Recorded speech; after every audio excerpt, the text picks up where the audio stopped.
Analyse d'Antoine Glazé, ancien directeur de la Lettre du Continent sur la santé de Gon et le cas Ouattara à quelques mois de la présidentielle ivoirienne de 2020. Ce seront des élections à haut risque dans le sens où, finalement, on a l'impression que la Côte d'Ivoire n'a jamais quitté ou passé la période d'Houphouët-Boigny.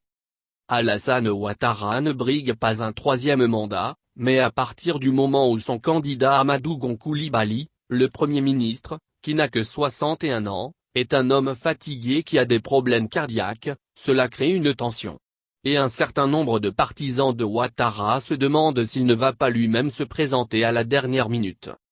C'est Guillaume Soro qui a aidé en 2010 Alassane Ouattara à arriver au pouvoir par la force jusqu'à Abidjan. Ils se sont fâchés lorsque l'ancien chef rebelle a affiché ses intentions de se présenter. On ne sait pas réellement ce qu'il peut représenter comme force dans l'armée, mais c'est un homme qui compte et c'est vrai que maintenant il a été condamné à 20 ans de prison en Côte d'Ivoire.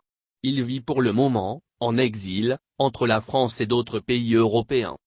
Du côté du PDC, le Parti démocratique de Côte d'Ivoire, c'est toujours l'héritier traditionnel d'Houphouët-Boigny, Henri Konan Bédié, arrivé au pouvoir en 1995 et débarqué par un coup d'État en 1999, qui veut une sorte de revanche. Aux dernières élections, il avait soutenu Alassane Ouattara et considérait que le président avait promis l'alternance à son parti. Ils avaient fait un parti en commun, le RHDP, le Rassemblement des Oufouettistes pour la démocratie et pour la paix. Finalement, cette alliance n'a pas tenu. On se retrouve aussi avec une troisième personnalité, Laurent Gbagbo, qui a été poursuivi par la Cour pénale internationale de La Haye. Il a été acquitté en première instance et la Cour doit décider à présent d'un appel.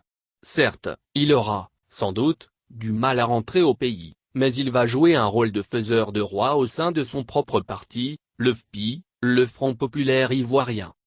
On se retrouve donc comme lors de la période oufouettiste avec 3 hommes dans un bateau et cela ne change pas.